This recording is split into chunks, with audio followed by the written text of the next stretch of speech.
नमस्कार, आदाब, सत श्री अकाल। पीटीसी न्यूज के डिजिटल लाइव में आप सभी का बहुत बहुत स्वागत है। मैं हूं आपके साथ अतुल वर्मा और मेरे साथ पीटीसी उत्तर प्रदेश के सीनियर एडिटर ज्ञानेंद्र शुक्ला जी हमारे साथ लाइव जुड़े, क्योंकि बड़ी खबर निकल कर आ रही है।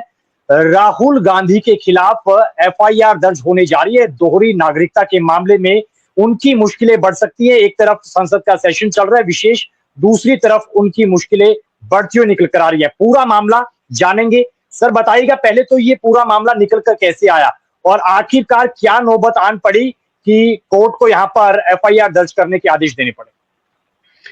और देखिए, पहले तो मैं बता दूं कि ये जो डेवलपमेंट हुआ है, इलाहाबाद हाई कोर्ट की लखनऊ बेंच ने यहाँ पर ये फैसला दिया है और इस मामले में ये कहा है कि राहुल गांधी की जो दोहरी नागरिकता को लेकर जो सबूत पेश किए गए थे, फिलहाल कोर्ट ने उससे इत्तेफाक जताते हुए ये कहा कि इस मामले में एफआईआर दर्ज होनी चाहिए और उत्तर प्रदेश की सरकार को निर्देश दिए हैं कि या तो वो खुद से इसकी जांच कराए या फिर किसी सक्षम केंद्रीय एजेंसी से, यानी सीबीआई से लेकर या कोई भी केंद्रीय एजेंसी है उसके जरिए इसकी जांच सुनिश्चित करे और इसका जो भी नतीजा होगा वो कोर्ट के सामने पेश करना होगा। तो ये एक बड़ी खबर है, जहां पर नेता प्रतिपक्ष देश में राहुल गांधी उनके खिलाफ मुकदमा दर्ज करने के आदेश हो गए हैं। और ये मैं आपको बता दूं कि ये पूरा मामला शुरू होता है कर्नाटक के एक बीजेपी के कार्यकर्ता हैं विघ्नेश शिशिर। तो एस विघ्नेश ने एक याचिका दायर की थी कुछ समय पहले रायबरेली की एमपी एमएलए कोर्ट में, और उसमें राहुल गांधी पर दोहरी नागरिकता का आरोप लगाया था। हाईकोर्ट ने इस मामले को लेकर इसमें सुनवाई करते हुए हाईकोर्ट ने इस मामले को रायबरेली की कोर्ट से लखनऊ की कोर्ट में ट्रांसफर कर दिया था पिछले साल दिसंबर महीने में, और कहा था कि लखनऊ की एमपी एमएलए कोर्ट इसकी सुनवाई करेगी।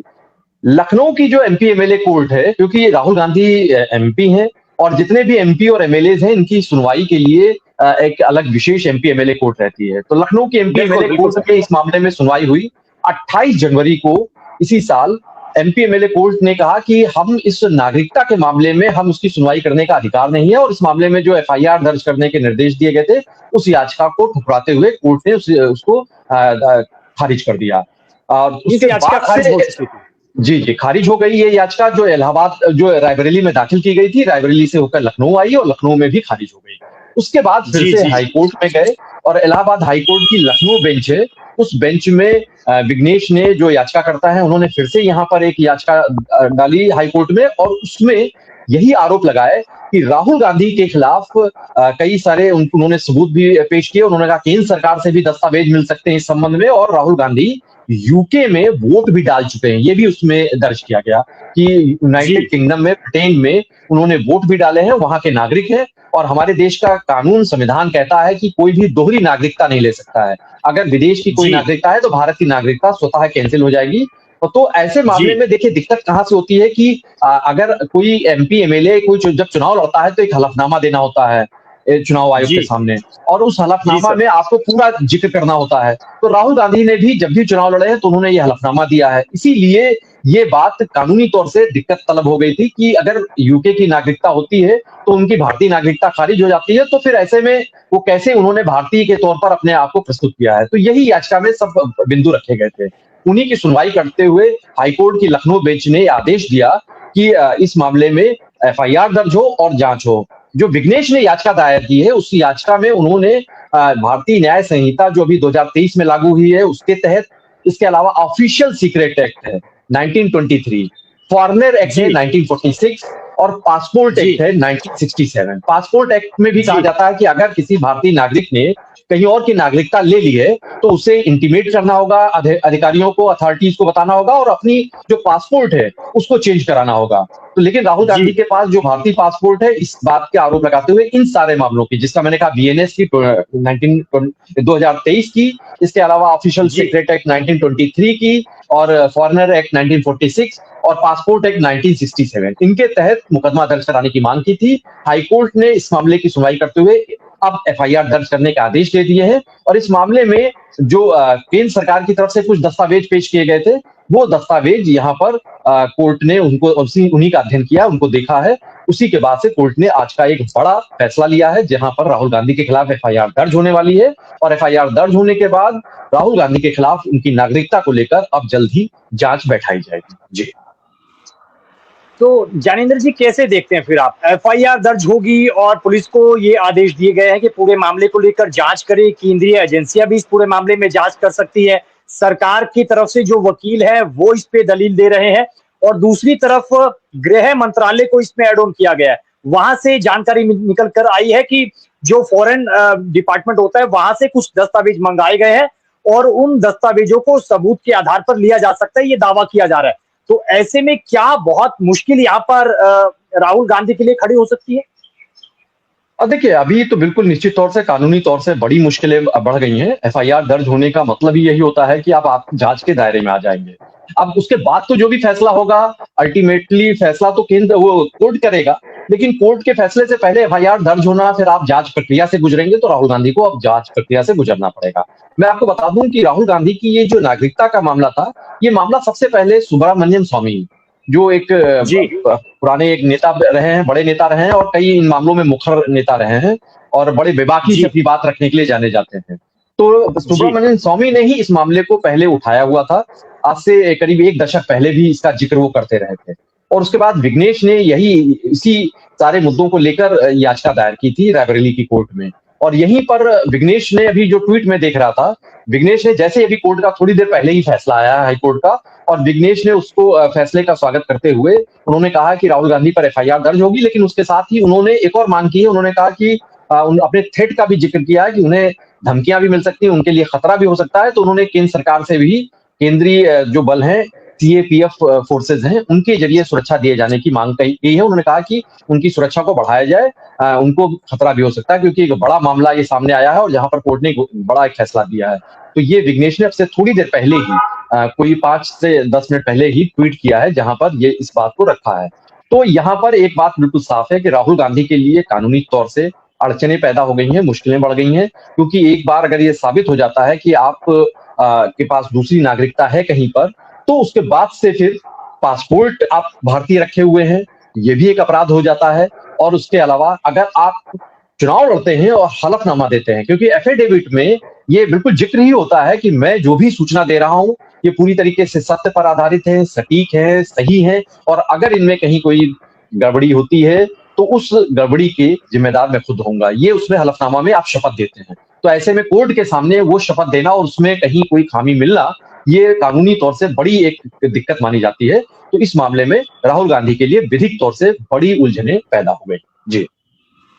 तो बिल्कुल देखिए, कहीं ना कहीं अपने आप में बहुत बड़ी खबर है। एक तरफ संसद का विशेष सत्र चल रहा है जहां पर महिला आरक्षण बिल को लेकर, महिला आरक्षण कानून को लेकर सत्ता पक्ष और विपक्ष आमने सामने है, वोटिंग का दौर चला है। लेकिन दूसरी तरफ एन मौके से राहुल गांधी के खिलाफ मुश्किलें खड़े करने वाली एक खबर निकल कर आती है कि उनके खिलाफ एफआईआर दर्ज करने के आदेश इलाहाबाद हाईकोर्ट की लखनऊ बेंच ने दे दिया है और इस पूरे मामले की जांच के लिए पुलिस को कहा गया है। और दूसरा, केंद्रीय जो एजेंसियां है उनसे भी जांच करवाई जा सकती है, गृह मंत्रालय को इसमें एड ऑन किया गया है।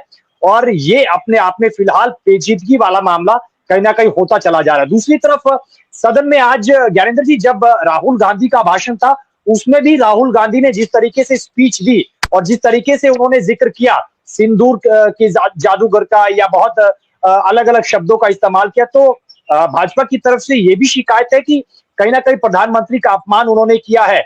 तो आपको नहीं लगता कि कहीं ना कहीं सीधे तौर पर टारगेट राहुल गांधी ही है, उनको निशाना बनाया जा रहा है? और देखिए, राहुल गांधी नो डाउट इसमें तो जो भी भाषण देते हैं थोड़ी तल्खी उनकी भाषा में रहती है। और हमारे चूंकि समाज में एक ऐसा बना हुआ है कि कोई भी बड़ा आपसे होता है तो आप थोड़ा सा सम्मान के साथ बात करते हैं, लेकिन वो राहुल गांधी जो बोलते हैं जब भाषण में कि मोदी डर गया, मोदी को ये कर दिया जाएगा, मोदी कैसे, तो फिर उसको लेकर भारतीय जनता पार्टी के जो कार्यकर्ता हैं या उनका खेमा है, वो आक्रोश होना स्वाभाविक है। और भारतीय संस्कृति में चूंकि उम्र में अपने से बड़ा कोई है, पद पर में तो है ही कोई व्यक्ति, संवैधानिक पद पर है, तो उसके लिए उस भाषा को लेकर थोड़ा सा एक आपत्ति रहती है। लेकिन वो थोड़े से सियासी मामला है। मैं आपको एक और बता दूं कि ये जो राहुल गांधी वाला जो ये मामला है, इस मामले में जो ब्रिटिश नागरिकता का मामला है, ये दरअसल 2000 साल, आज से 26 साल पहले से जुड़ा हुआ है। साल 2006 में बैक ऑप्स लिमिटेड कंपनी थी, राहुल गांधी ने बनाई थी। और ये कंपनी जो थी, इसका 2003 में इसका एक दफ्तर खोला गया था ये यूके में। तो 2000 जी में बनाई हुई कंपनी का जब दफ्तर 2003 में खोला गया था, तो यहाँ पर 65% इसके शेयर जो थे राहुल गांधी के पास थे, और जी 35% उनके जो वहां पर यूके में उनके साथी थे मैकनाइट, उनके नाम से थे।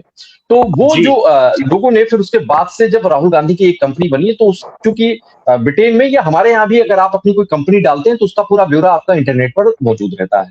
तो उसके बाद से जो मैं आपको, मेरे पास जो दस्तावेज अभी है मौजूद, उसमें एक जो वेबसाइट है यूके की, उस वेबसाइट में जब डाला गया तो उसमें एड्रेस के तौर पर इसी कंपनी का, राहुल गांधी का निकला हुआ था, और करस्पॉन्डेंस एड्रेस में 51 Southgate street, Winchester, Hampshire, SO239EH, ये एड्रेस उसमें लिखा हुआ ये था। और जो ये जहां दफ्तर ये खोला गया उसका एड्रेस बता रहे हैं आप? जी जी, उसका 2001 ब्रिटेन में। में, हाँ ब्रिटेन, जी ये 2003 में जो ब्रिटेन में खोला गया था, तो इसमें जी राहुल जी गांधी का ये एड्रेस दिया हुआ था। और इसमें इस मामले में ब्रिटिश की सरकारी उस वक्त जो बात हुई थी, कंपनीज हाउस से भी बात हुई थी, तो उन्होंने कहा था कि शायद ये कुछ टाइपिंग एरर हो सकती है, क्योंकि उसमें वो भी एक संभावना हो सकती है। तो राहुल गांधी की ये जो उसमें से जो सर्च किए गए थे कि वहां के कौन कौन वोटर्स हैं, उन वोटर्स में कई राहुल गांधी नाम से आए थे वोटर, उनमें ये जो एक वोटर का परिचय, उसका एड्रेस, यही जो कंपनी बैकऑप्स की जो एड्रेस लिखा था विंसर का, उस एड्रेस से ही वो मैच करता था। तो इसी वजह से ये बात सामने एक ज्यादा तेज से उछली, ये मुद्दा, कि राहुल गांधी के चूंकि वोटर के तौर पर वहां पर बात ये सामने आई, और वो वोटर के तौर पर भी एक कंपनी के मालिक होने के नाते, उस कंपनी के 65% शेयर होने के नाते, बैकऑप्स का, ये इंजीनियरिंग की एक आउटसोर्स कंपनी थी जो इंजीनियरिंग डिजाइन का आउटसोर्सिंग का काम करती थी। और इसी कंपनी को लेकर ही ये मामला सामने आया, क्योंकि राहुल, इस कंपनी में जो एड्रेस दर्ज था, जो मैंने अभी आपको बताया, और उसी जी एड्रेस जी के साथ ही जब लोगों ने सर्च किया तो वोटर के तौर पर भी वो एड्रेस दिखाई दिया। तो दोनों चीजों को लोगों ने मिलाया तो उससे एक बात आई। हालांकि उसमें मैकनाइट जो उनके साथी हैं, उन्होंने बाद में उसको सही करते हुए उसमें राहुल जो कट किया है, लेकिन वो कटिंग भी हाथ से की गई, यानी प्रिंटेड में जी जो उनके ब्रिटिश नागरिक होने की बात लिखी, उसको हटा के उसको भारतीय नागरिक किया गया हाथ, लेकिन वो हाथ से जी कटिंग होकर हुई है। तो उसको लेकर जी भी, वो भी सब जांच के विषय होते हैं, क्योंकि ये कागजी कार्रवाइयां होती हैं, कहीं पर दस्तावेजों में कई बार चूक भी हो जाती है। लेकिन उसी बिल्कुल बिल्कुल मामले को लेकर, वो मामला 2003 से चलते हुए 2015 में सुब्रमण्यम स्वामी ने इस मामले को उठाया था, जब मोदी सरकार ने पहली बार सत्ता संभाली थी, तब भी ये जिक्र आया था। जी और अब जी इस जी मामले को लेकर ही इसीलिए विघ्नेश शिशिर ने, जो कर्नाटक के हैं, उन्होंने ही जी रायबरेली में पहले मामला दर्ज कराया था, जहां से वो सांसद हैं। उसके बाद ये जी मामला लखनऊ में आया था कोर्ट में, लेकिन लखनऊ कोर्ट ने जी खारिज कर दिया, जैसे मैंने बताया। और उसके बाद ये मामले की बिल्कुल। सुनवाई इलाहाबाद हाई कोर्ट के लखनऊ बेंच में हुई, और हाई कोर्ट ने इस मामले में अब राहुल गांधी के खिलाफ मुकदमा दर्ज करने के आदेश दिए। जी तो बिल्कुल ये अपने आप में अहम जानकारी है। 2003 से कहीं ना कहीं पूरा मामला उजागर हुआ। उसके बाद सुब्रमण्यम स्वामी ने 2013 में इस पूरे मामले को एक बार फिर से उठाया, और अब रह रहकर इसकी जो चिंगारी है वो अब आग पकड़ चुकी है। और 2026 में आकर इलाहाबाद हाईकोर्ट की लखनऊ बेंच ने इस पूरे मामले में राहुल गांधी के खिलाफ FIR दर्ज करने के आदेश जारी कर दिए। और अब निश्चित तौर पर राहुल गांधी की मुश्किलें यहाँ पर बढ़ती हुई निकल कर आ रही है। ज्ञानेंद्र जी, बहुत बहुत शुक्रिया तमाम जानकारी विस्तार से हमारे दर्शकों के साथ साझा करने के लिए। फिलहाल ये अपने आप में बहुत बड़ी खबर है, और इसी खबर से जुड़ी जो भी अपडेट निकल कर आएगी वो आपके साथ साझा करेंगे। फिलहाल के लिए इस लाइव में इतनी जानकारी, दीजिए इजाजत, नमस्कार।